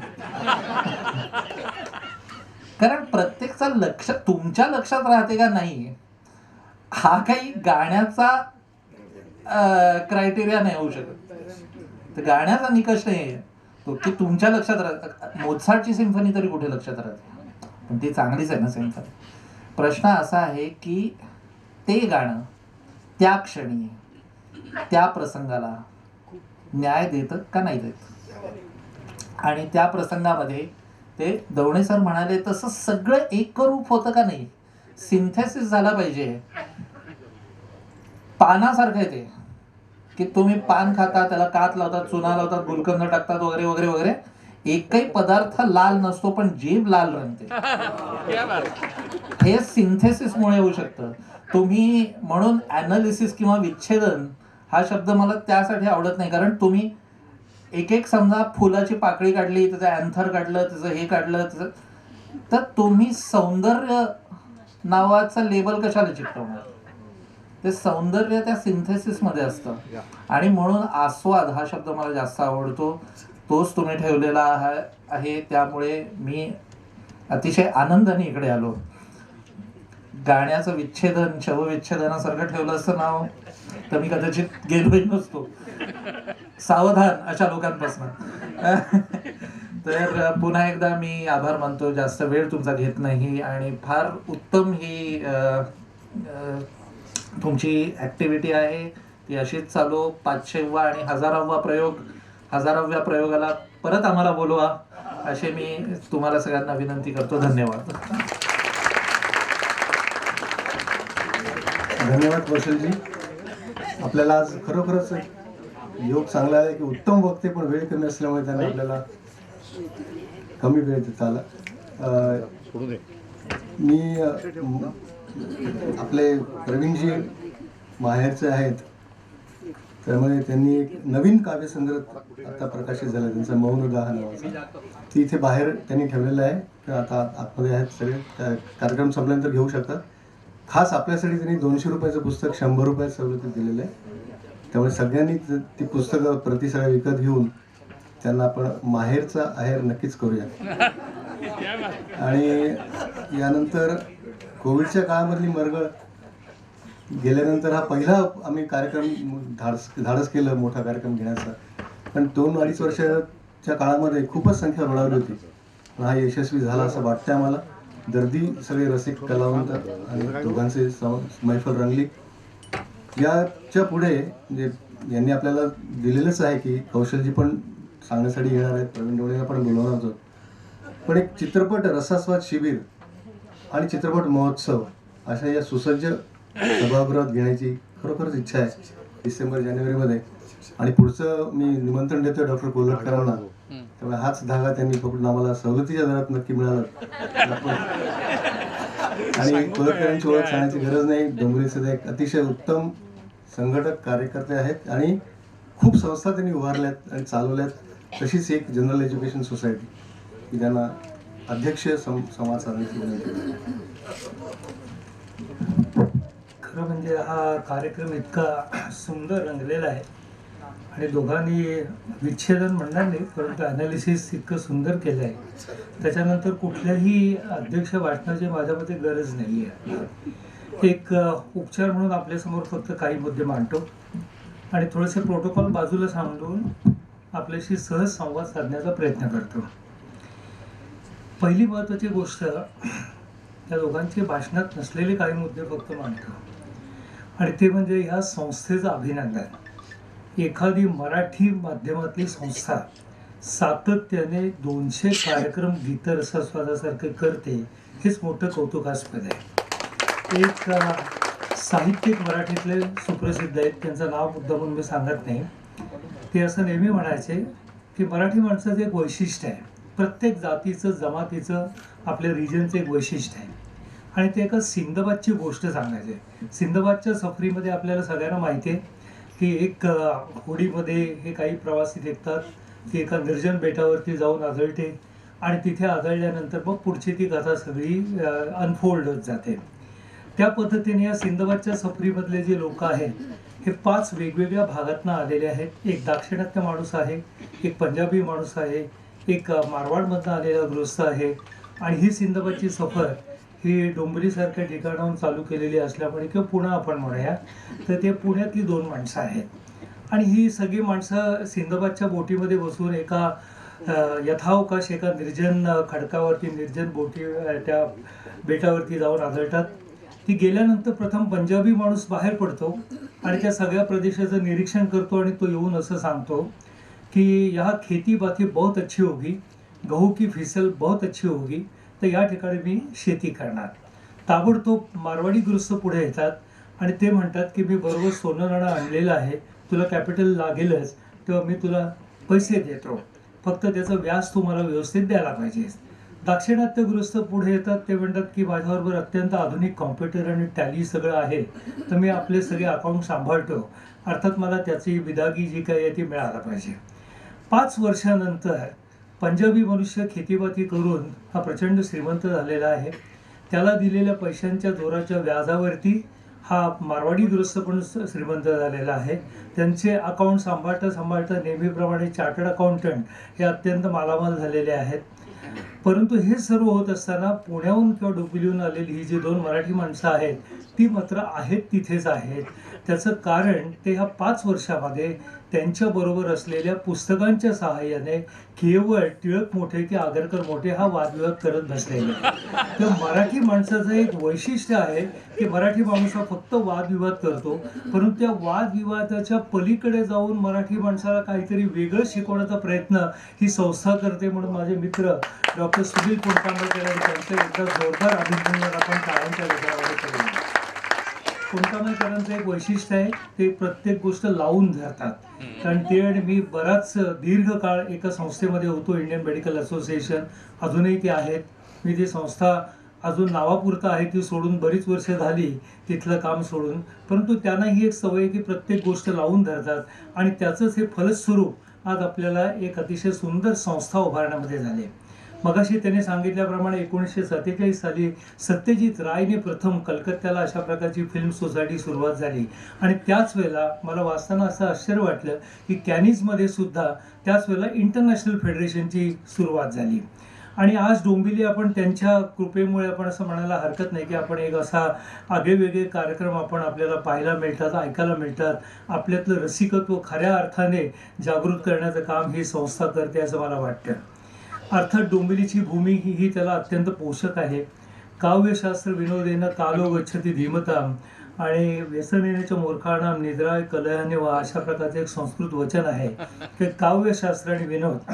आणि आज इथे साक्षात कविराज आणि आमचे मित्र या शाळेचं प्रॉडक्ट तसं म्हणायला हरकत नाही, जनरल एज्युकेशन इन्स्टिट्यूट, तर प्रवीण दावणे इथे आहेत. आणि अर्थातच मी मगाचपासून विचार करतो की ज्याला सुनील असं म्हणाला किंवा अन्य कोणी उल्लेख त्याचा केला की काव्यशास्त्र मनोरंजन, तर ह्याच्यामध्ये शास्त्र नेमकं कोणाकडे आहे? म्हणजे माझ्याकडे शास्त्र आहे आणि मनोरंजनाचा भाग हा कौशलकडे आहे आणि काव्याचा भाग प्रवीणकडे बोलायचा आहे. आणि मग माझ्या असं विचार करताना लक्षात आलं की नाही, हे दोघं म्हणजे खरं जणं हे काव्य आणि शास्त्र हे दोन्हीही त्यांनी सांगून बसलेले आहे. आणि त्याचं इतकं सुरेख ॲनालिसिस केलं आहे की एखादा तुम्ही जर कवी किंवा तुम्ही जर संगीतकार झाला नसतात तर मला असं वाटतं की तुम्ही निश्चितपणे डॉक्टर झाला असतात असं मला आता वाटायला लागेल. समोर अनिल तेंडुलकर बसलेले आहेत, माझे सिनियर आहेत आणि आम्ही तर काम करताना बघितलेलं आहे कार्डिओलॉजीमध्ये. तेव्हा माझी अशी खात्री आहे की तुम्ही अतिशय सुंदर डॉक्टर झाला असतात. ज्या पद्धतीने लॉजिकली आपण सगळ्या गोष्टी एक्सप्लेन केल्यात, शब्दांची महती असेल, संगीताची महती असेल, तेव्हा तो उरलेला जो भाग आहे तो थोडाफार माझ्याकडे होता, पण तो सुद्धा त्यांनी आपल्या दोघांनी आपापल्या बोलण्यामधनं मनोरंजनाचा किंवा विनोदाचा भाग सुद्धा काढून घेतला असं म्हणायला हरकत नाही. गीतरसस्वाद गाण्याच्या सर्व बाजू उलगडण्याचं एक महत्त्व आहे आणि या गीत हा शब्द त्याच्यातला एक महत्त्वाचा आहे. मगाशी कविराजांनी किंवा नंतर कौशल्यानेही गीताचं आणि शब्दांचं महत्त्व सांगितलं. एक मला अशी आठवण झाली की फार पूर्वीच्या काळी म्हणजे साधारण 1.5-2 दशकांपूर्वी किंवा 2-3 दशकांपूर्वी असेल, आमच्या काही खाजगी मैफिलीमध्ये एक मैफिल मला अजूनही आठवते आणि त्याच्यामध्ये स्वर्गीय विद्याधरजी गोखले साक्षात सरस्वती ही तिथे हजर होती पंडित सदाशिवराव पवार, की तबला मास्ट्रो आपण ज्याला म्हणतो डोंबिवलीचे, ते सदाशिवराव पवार आणि दशरथ पुजारी. तर अशा प्रकारची मैफिल आणि आम्ही चांगले कानसेन अशा प्रकारे त्यावेळेला डेव्हलप झालेले. तर त्यावेळेला एक असा विचार आला की ह्याच्यामध्ये सगळ्यात श्रेष्ठ कोण आहे. शब्दांच्या जादूगारामध्ये शब्दांचं सामर्थ्य जे लोक आपल्याला उलगडून दाखवतात त्यांच्यामध्ये सर्वश्रेष्ठ कोण आहे. तर त्याला विद्याधरजी गोखलेने खूप चांगलं एक आम्हाला काय म्हणू त्याला प्रवचन दिलं. ते म्हणाले, बघा डॉक्टर, एखादा तत्वज्ञ आपलं जे काही तत्वज्ञान आहे, फिलॉसॉफी आहे, ती सांगण्याकरता 2 लाख शब्दांचा वापर करतो. मॅथमॅटिक्स आहे, प्युअर मॅथमॅटिक्स. 2 लाख शब्द. एखादा कादंबरीकार जो आहे तो 20,000 शब्दामध्ये एखादी कादंबरी आपली संपन्न करतो. एखादा कथाकार आहे तो 2,000 शब्द वापरतो. आणि एखादा लघुनिबंधकार आहे तो 200 शब्दामध्ये आपलं तत्वज्ञान सांगू शकतो. परंतु कवी हा 20 शब्दामध्ये सुद्धा ते तत्वज्ञान आपल्यापर्यंत आणून पोचवतो. म्हणून कवी हा सर्वश्रेष्ठ आहे. आणि त्याच्यापुढे विद्याधर गोखलेने आपल्या टिपिकल स्वभावाप्रमाणे एक त्याला पुस्ती जोडली. आणि ती पुस्ती अशी होती की कवी त्यातूनही श्रेष्ठ असा की तत्वज्ञ आपल्याला रेल्वेच्या प्लॅटफॉर्मवरती तर त्याचं सगळं तत्वज्ञान सांगू शकत नाही, कादंबरीकार नाही, कथाकार नाही, निबंधकार नाही, पण कवी मात्र आपल्याला कुठे पकडून आपली कविता ऐकू शकतो. आणि तेव्हापासून कवींचं महत्त्व हे मला अगदी पुरेपूर पटलेलं आहे. आणि आजच्या व्याख्यानानंतर तर अगदी 100% मला पटलेलं आहे की जगातली सर्वश्रेष्ठ व्यक्ती ही कवीच आहे. तेव्हा असं आपल्याला म्हणायला नाही. शब्दाला आपल्याकडे खूप महत्त्व आहे. शब्द ब्रह्म असा शब्द वापरलेला आहे. संपूर्ण जगाची निर्मिती आपल्या तत्वज्ञानाप्रमाणे ही शब्दातनं झालेली आहे. आणि ओंकार हा एक आदिम शब्द आपण आहे. आणि आपण असं म्हणूया की ह्या सगळ्या विश्वामध्ये जी बुद्धिमत्ता आपण ज्याला म्हणतो इंटेलिजन्स, त्या इंटेलिजन्सचा आविष्कार हा विविध प्रकारे होत असतो. एखादा चित्रकार, आज चित्रकारांची अनेक मी भाषणं ऐकलेत. आपल्याकडे एक कार्टून लोकांचं संमेलन पण झालं होतं कार्टूनिस्ट फार पूर्वी डोंबिवलीमध्ये. आणि आपल्याकडे साहित्य संमेलनही झालेली आहेत. तेव्हा प्रत्येकजण आपापल्या पद्धतीने आपल्याला आलेल्या अनुभवांचा आविष्कृती करत असतो. आणि हा आविष्कृती कोणी चित्रातनं, नृत्यातनं, शिल्पातनं, शब्दातनं. परंतु मला असं नेहमी वाटत आलेलं आहे की शब्दांमधला जो आविष्कार आहे तो कदाचित मानवी बुद्धीचा सर्वश्रेष्ठ आविष्कार असावा.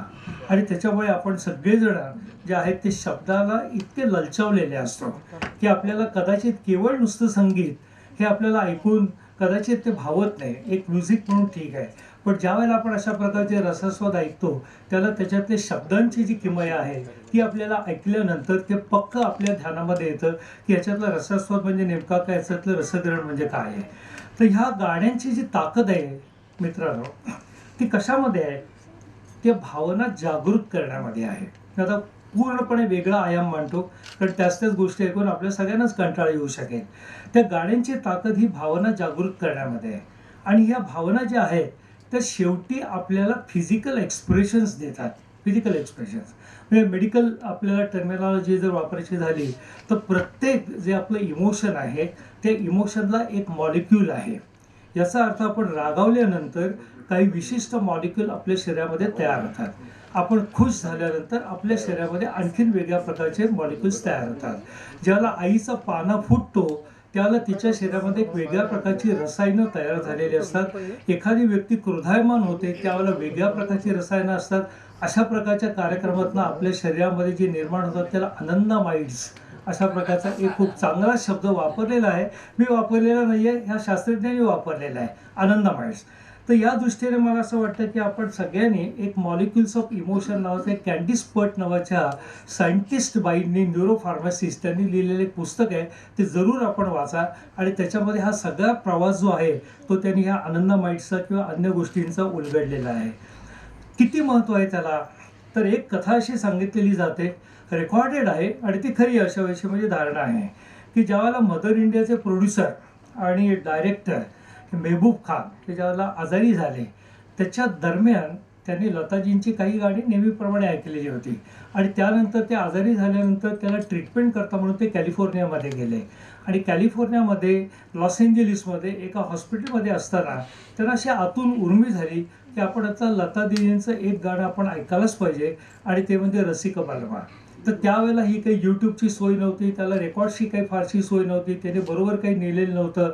तर त्यांनी शेवटी चक्क फोन लावला लँडलाईनवरती, इंटरनेट नाही, व्हॉट्सअपवरचे फुकट कॉल नाहीत, लक्षात घ्या. आणि असं असूनही त्यांनी फोन लावला. लता दीदीने तो फोन उचलल्यानंतर त्यांनी त्यांना रिक्वेस्ट केली एका माध्यमाच्या ह्याच्यातनं की मला हे तुमचं गाणं ऐकायचं आहे, तुम्ही ऐकवाल का? तर त्याला लता दीदीने कुठलाही नकार न देता हे गाणं ऐकवलं आणि त्याच्यानंतर त्यांनी ते गाणं 10 ते 20 वेळेला ऐकलं असं आपल्याला इतिहास सांगतो, वेगवेगळ्या वेळेला फोन करून. कारण लता दीदीने त्यांना सांगितलं होतं, जेव्हा जेव्हा तुम्हाला असं वाटेल की माझं गाणं ऐकावं त्या वेळेला तुम्ही फोन करा. आणि त्या आजारातनं बरं होण्याकरता मेहबूब खानला ह्या गाण्याची खूप मदत झाली असं इतिहास सांगतो. तर प्रत्येक गाणं जे आहे ते आपल्या शरीरामध्ये काही ना काहीतरी भावना जागृत करत असतं, मनाचं पोषण आपलं त्या गाण्याने होत असतं, त्या वेळेला होत असतं. हे मला असं वाटतं की गीतरसास्वादाचा हा एक महत्त्वाचा पैलू आहे. एक आणखीन महत्त्वाचा पैलू आपल्याला सांगतो आणि नंतर थांबतो. आणि तो पैलू असा आहे की माणसाला 3 मेंदू असतात. कदाचित आपल्याला ऐकून थोडंसं आश्चर्य वाटलेलं असेल, परंतु आता शास्त्रज्ञ असं म्हणतात की माणसाला 4था मेंदू पण आहे आणि तो आपल्या पोटामध्ये आहे. माणसाला 5वा मेंदू पण आहे आणि तो संपूर्ण शरीरभर पसरलेली त्वचा आहे. आज मगासपासून ज्याचा उल्लेख झाला, ज्याला प्रवीणने पण उल्लेख केला की शरीरावरती रोमांच उभे राहतात, हा माणसाचा मेंदूच तयार केलेला असतात त्याने ते रोमांच. तर हा जो माणसाच्या 3 मेंदूंची प्रथम जी थिअरी आली ही एका पॉल मॅकलिन नावाच्या न्यूरोसायंटिस्टने मांडली. आणि पॉल मॅकलिन असं म्हणतो की प्रत्येक माणसामध्ये 3 मेंदू आहेत. एक त्याच्यातला रेप्टाईल मेंदू.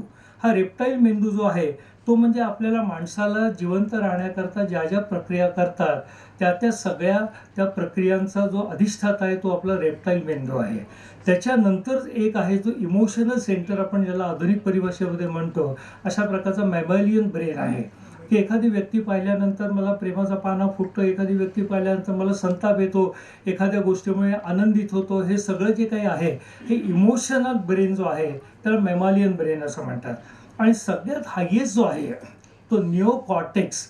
याचा अर्थ आपल्या शरीरामध्ये आपण वळ्या असलेला जो मेंदू जो आहे तो प्रत्यक्ष तसा नसतो. आपल्याला अनिल तेंडुलकरलाही विचारा, तुम्ही ते सांगतील तुम्हाला, प्रत्यक्ष असा दिसत नाही तो टेबलवरती, परंतु तो तशा प्रकारचा जो मेंदू सॉलिडिफाईड आपल्या डोळ्यासमोर आहे. तर त्या वळ्याचा मेंदू जो आहे त्याचे 2 भाग आहेत, एक राईट ब्रेन आणि लेफ्ट ब्रेन. आणि त्याच्यातला आपल्या सगळ्याला माहिती आहे की लेफ्ट ब्रेन जो आहे हा गणिती मेंदू आहे, लॉजिकल मेंदू आहे. आणि तो आपल्याला यांत्रिक विचार करायला शिकवतो, तांत्रिक विचार करायला सांगतो. कौशल इनामदार बोलताना मला असं सातत्याने जाणवत होतं की कौशल इनामदारांमध्ये हे दोन्ही मेंदू जागृत आहेत.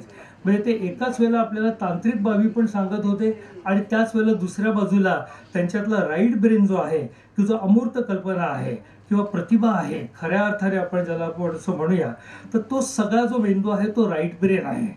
आणि प्रवीण दवणे बोलताना सुद्धा ज्या पद्धतीने ते शब्दांचं आणि गीतांचं अनालिसिस करत होते त्यावरून माझी पक्की खात्री झाली. इतके दिवस मला असं वाटत होतं की त्याच्यामध्ये फक्त एकच मेंदू जागृत आहे आणि तो म्हणजे राईट ब्रेन.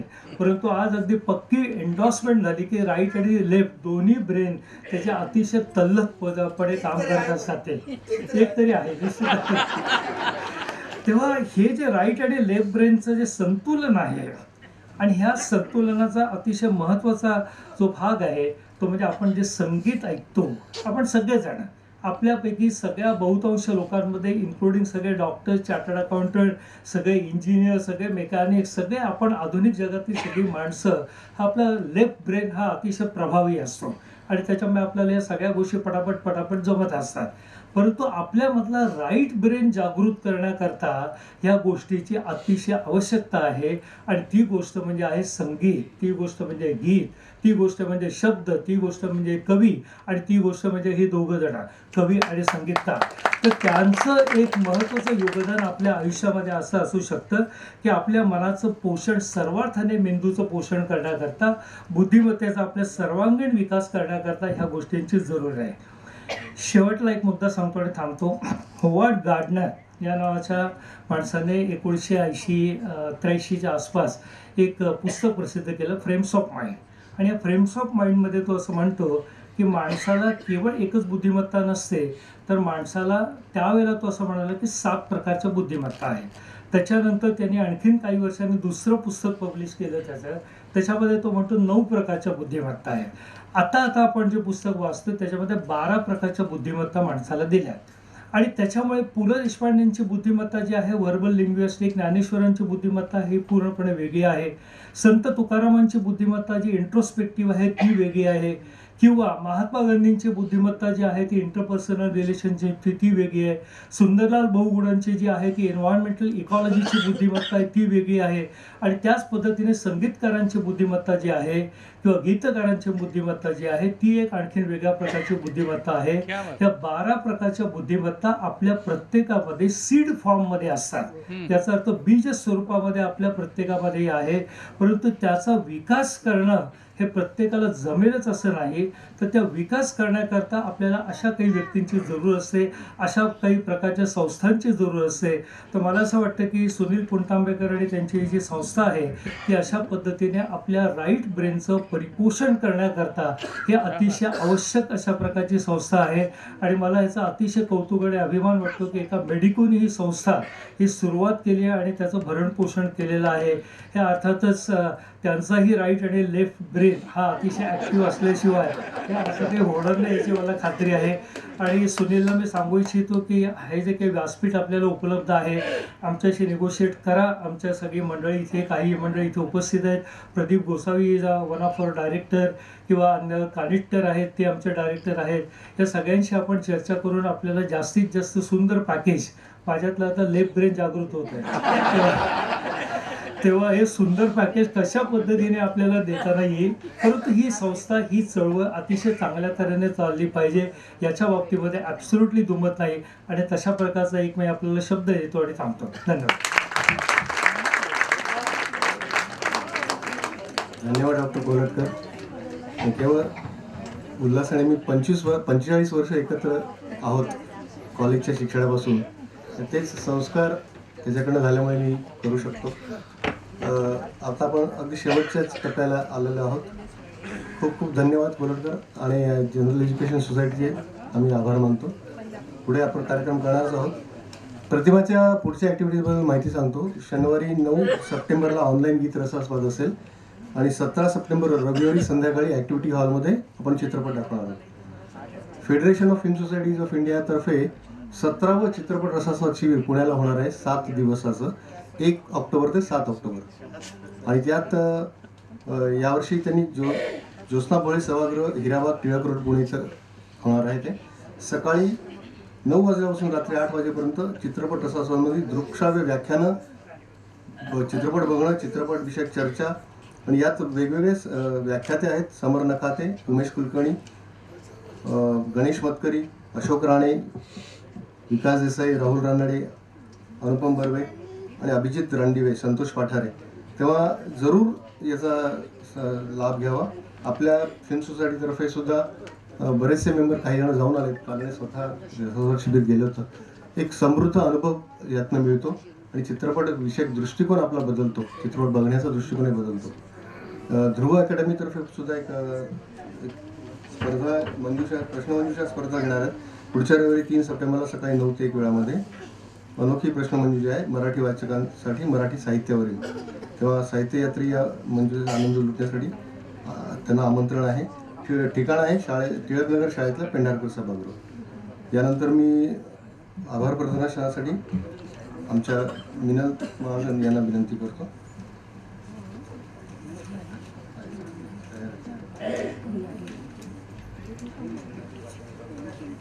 नमस्कार मंडळी. मला कल्पना आहे की कार्यक्रम बराच उशीर झालेला आहे, पण मी आपला जास्त वेळ घेणार नाही. पण हेही तितकंच खरं आहे की सुरांच्या, संगीताच्या, शब्दांच्या या अखंड श्रावणधारांमध्ये आपण इतके चिंब भिजलो आहेत आणि इतके आपण भारावून गेलो आहेत की घरी जाताना आपल्याला जमिनीवर यायचं आहे आणि ते जमिनीवर आणण्याचं काम हे आभार प्रदर्शनाने मी करते आहे. हा अतिशय वृक्ष पण आपल्या संस्कृतीतला अतिशय महत्त्वाचा भाग आहे की असे कार्यक्रम यशस्वी करण्यासाठी जे कोणी आपल्याला सहाय्य करतात त्यांच्या ऋणात राहणं, त्यांच्यासाठी कृतज्ञ राहणं हे आपलं काम आहे. मी अगदी छोट्या पटापट मी यांचा एक हे वाचते. आज आपले प्रमुख अतिथी माननीय प्रवीण दवणे आपल्या डोंबिवलीचे जरी असले तरी आपले ते आता ठाणेकर झालेले आहेत म्हणून आपल्याला थोडेसे दुरावलेले आहेत, पण त्यांनी अतिशय आपलेपणाने इथे येऊन आज आम्हाला उपकृत केलेलं आहे. मी आमच्या संस्थेचे उपाध्यक्ष श्रीकांत रानडे यांना विनंती करते की त्यांना एक भेटवस्तू द्यावी प्रतिमा. कानाडे, सॉरी, श्रीकांत कानाडे. तसंच संगीत म्हणजे प्रयोगशील संगीतकार, तरुण संगीतकार आणि आपल्या सुंदर संगीताने सगळ्यांना आनंदित करणारे कौशल इनामदार यांचा सन्मान करतील आमच्या प्रतिमाचे कार्यवाह श्री जयंत कुलकर्णी.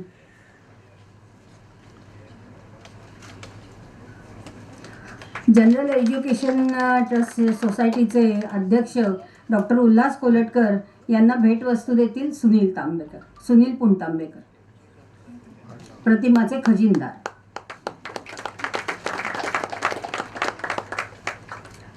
दृकश्राव्य संदेशाबद्दल आपण सुभाष देसाई वसईहून ज्यांनी आपल्याला मेसेज पाठवला त्यांचे आपण आभार मानूया. तसंच गीत रसास्वाद 200वा कार्यक्रम सादर केल्याबद्दल अजित पाटणकर यांचे मनापासून आभार. खरं तर ते आमचे मेंबर आहेत, पण त्यांचे असे आभार, औपचारिक आभार मानणं हेही मी आपलं कर्तव्य समजते. तसंच जनरल एज्युकेशन सोसायटीने आपल्याला हे अक्षीकर सभागृह उपलब्ध करून दिलं, म्हणूनच हा कार्यक्रम इतका सुंदर आणि अनेक जरी लांब झाला तरी अतिशय रंगला, त्यासाठी मी त्यांचे आभार मानते. पदाधिकारी तसेच या सोसायटीचे पदाधिकारी, ब्लॉसम स्कूलच्या प्राचार्या सौ पाटील, तसेच तनुश्री, साहिल व नयनेश या कर्मचारी वृंदांचेही मी आभार मानते. निमंत्रण पत्र व बॅनर हे तुम्ही बघताच आहात, समोरच आहे आपल्या, अतिशय सुंदर बनवलं आहे, त्याबद्दल विनायक कुलकर्णी आणि सोनल मॅडम यांचे आभार.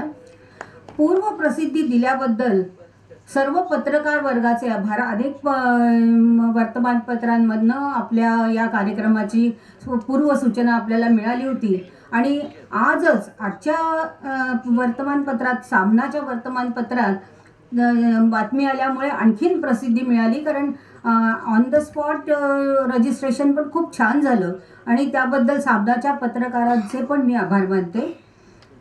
भेटवस्तू जी आज सगळ्या उपस्थितांना किंवा निमंत्रितांना आमच्या सादरकर्त्यांना जी दिली गेली ती अमृता बुके सोलापूरहून हे बुके आलेले आहेत आणि ती एक आगळी वेगळी अशी भेटवस्तू आहे, ती अतिशय सुंदर आहे, त्याबद्दल त्यांचे आभार. छायाचित्रणाबद्दल संगमित्रा बेंडखळे, व्हिडिओ शूटिंगबद्दल प्रदीप गोसावी यांचे पण आभार. आणि तसेच अतिथी व्यवस्था आपल्या त्रिमूर्तीचे संजीव कानिटकर यांनी सांभाळलेली आहे, त्यांचे पण मी मनापासून आभार मानते. सर्व निमंत्रित, गीत रसास्वाद सादर करते, प्रतिमा सहाय्य करते, प्रतिमाचे सर्व आजी माजी सभासद आणि अर्थातच आपण सर्व रसिक बंधू भगिनी या सर्वांचे मनापासून आभार. अनावधानाने जर कोणी राहिले असेल तर त्या सर्वांचे पण मनपूर्वक आभार. धन्यवाद. कार्यक्रमाची सांगता पसायदानाने होईल, अर्थातच ते सामूहिक असेल, आपण सर्वांनी त्याला साथ द्यावी.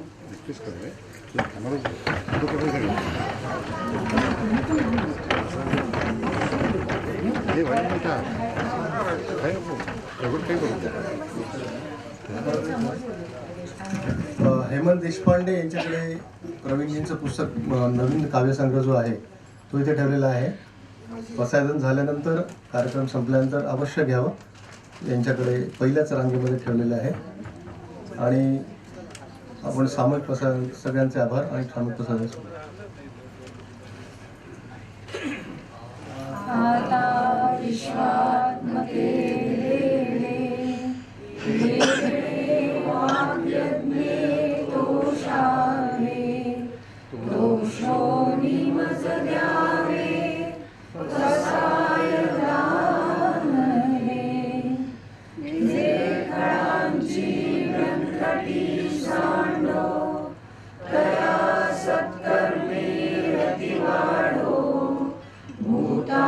परस्परे